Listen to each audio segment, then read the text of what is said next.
दोस्तों, मैं आने वाले 2 से ढाई मिनट के अंदर आपको सिंपल भाषा में समझाऊँगा कि कैसे सोनिया गांधी और राहुल गांधी ने यंग इंडिया और एजेएल का इस्तेमाल करके मनी लॉन्ड्रिंग करी है, जो पूरा का पूरा केस जिसके ऊपर ईडी अभी कार्रवाई कर रही है। दोस्तों, कांग्रेस पार्टी एक पार्टी है, जो एक एंटिटी है। दूसरी एजेएल दूसरी कंपनी है और तीसरा ये यंग इंडिया की कंपनी है। एक पॉलिटिकल पार्टी कभी भी कोई प्राइवेट एंटिटी को लोन नहीं देती है, परंतु कांग्रेस पार्टी ने एजेएल नाम की कंपनी को 80 करोड़ से ज्यादा का लगभग 90 करोड़ का लोन दिया।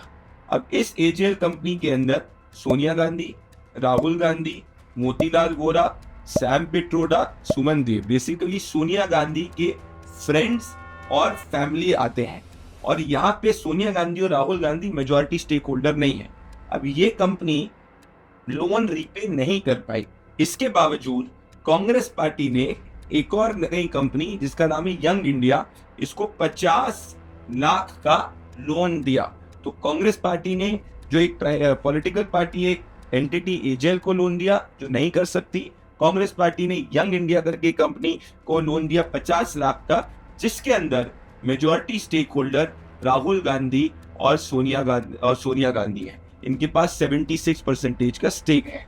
अब यह एजेएल जिसके पास आजादी के पहले से, क्योंकि 1937 के अंदर कंपनी फ्रीडम फाइटर्स के शेयर्स के साथ बनी थी, 2000 करोड़ से ज्यादा की प्रॉपर्टी है।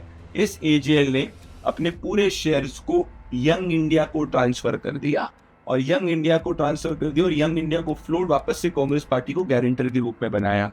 मतलब अब ये जो 2000 करोड़ की प्रॉपर्टी जो पहले एजेएल का नाम की कंपनी की थी, जो पहले फ्रीडम फाइटर्स के शेयर होल्डर से हुआ करती थी, फिर Sonia Gandhi, Rahul Gandhi and friends in company की बनी, अब वो पूरी प्रॉपर्टी की मालिक जो है वो यंग इंडिया नाम की कंपनी बन गई, जिसमें सोनिया गांधी और राहुल गांधी थे। और ये सब सिर्फ और सिर्फ 50 लाख के लोन पर ये हो पाया। मतलब सोचिए, 2000 करोड़ की प्रॉपर्टी सोनिया गांधी जी और राहुल गांधी जी ने अपने नाम पर यंग इंडिया के थ्रू करवा दी, सिर्फ 50 लाख रुपए में। तो पूरा का पूरा केस यही है कि भाई, पहली बात तो कांग्रेस पार्टी एक प्राइवेट एंटिटी को पैसे कैसे दे पाई।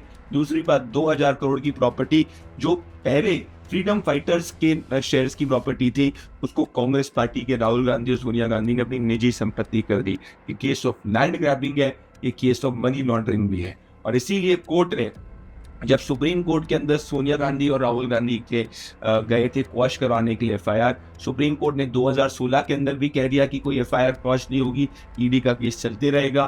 फिर इनकम टैक्स डिपार्टमेंट को भी सुप्रीम कोर्ट ने परमिशन दे दी थी कि सोनिया गांधी और राहुल गांधी की 2010 और 11 जब उनने यंग इंडिया फ्लोट किया था, तब के इनकम टैक्स रिटर्न की जांच इनकम टैक्स डिपार्टमेंट कर सकता है। दो एजेंसीज काम कर रही है, एक है एनफोर्समेंट डायरेक्टरेट और दूसरा इनकम टैक्स डिपार्टमेंट। और इन दोनों एजेंसीज की किसी भी कार्रवाई को सुप्रीम कोर्ट ने असंवैधानिक नहीं किया है। कोई भी कार्रवाई के ऊपर एफआईआर या कोई भी कंप्लेन को क्वॉश नहीं किया गया है। तो ये पूरा मामला यही है। आप सोचिए, क्या एक पॉलिटिकल पार्टी कभी भी किसी प्राइवेट कंपनी को लोन दे सकती है? क्या एक पॉलिटिकल पार्टी एक प्राइवेट कंपनी को लोन देती है 2000 करोड़ की, जिसके पास प्रॉपर्टीज रहती है, जो फ्रीडम फाइटर्स का पैसा होता है, उसको निजी सोनिया गांधी और राहुल गांधी ने अपने नाम पर कर दिया? तो जितना भी कांग्रेस पार्टी प्रोटेस्ट कर रही है, पर रियलिटी ये है कि अब गांधी वाड्रा परिवार का जो भ्रष्टाचार है वो पकड़ा गया है। अब बोलेंगे ईडी ने अभी तक क्या किया है? इन्फोर्समेंट डायरेक्टरेट ने अभी तक 600 करोड़ से ज्यादा की प्रॉपर्टी जो है उसको ऑलरेडी अटैच कर दिया है, जो एजेएल के नाम पे थी। तो ये ऑलरेडी जो बड़ी बड़ी प्रॉपर्टीज है जो इन्फोर्समेंट डायरेक्टरेट अटैच कर चुका है। इसमें बड़ी बात ये है कि इनका इंटेंशन इवन एजेएल का ऑनेस्ट नहीं था, क्योंकि एक लेटर सामने आया है और वो लेटर है कांग्रेस के चीफ मिनिस्टर चंद्रभानु गुप्ता, जो उस वक्त के 3 टाइम के चीफ मिनिस्टर थे। तो जवाहरलाल नेहरू को ये कहते हैं कि भाई, जवाहरलाल नेहरू जी ने एजेएल जिसका कार्य था देश सेवा करने का और ऐसा अखबार चालू करने का, तो देश हित की बात करें, उसको जवाहरलाल नेहरू और उनकी बेटी के निजी प्रचार के लिए इस्तेमाल किया। और यहीं तक नहीं, ये तक कहा जाता है कि Acharya Narayan Dev, Shiv Prasad Gupta, Purushottam Das Tandon and myself sold shares hundreds of shares were brought in the name of Nehru so that he could be named director. मतलब जो उस वक्त के फ्रीडम फाइटर्स थे, बाकी के कांग्रेसीज थे, उनसे शेयर्स जो है वो पिकवाए गए, इससे पूरा का पूरा कब्जा इस पर उस वक्त जवाहरलाल नेहरू जी की प्रति पड़ी। तो नेहरू जी ने भी एजेएल के नाम पर जो फ्रीडम फाइटर्स का पैसा था उसको निजी संपत्ति के रूप में किया, निजी शेयर्स यूज किए, और उसी प्रवृत्ति को राहुल गांधी और सोनिया गांधी ने किया। ये जेल डूब रही थी, इसकी पूरी प्रॉपर्टी थी, तो यंग इंडिया पे जहाँ उनके पास 76% शेयर है वहाँ पे ट्रांसफर करा दिए। तो नेहरू जी ने भी फ्रीडम फाइटर्स के शेयर्स को अपने ऊपर ट्रांसफर करवा दिया था, पूरी तरीके से कब्जा किया था। अब सोनिया गांधी और राहुल गांधी ने 2000 करोड़ की प्रॉपर्टी को निजी प्रॉपर्टी कर दी।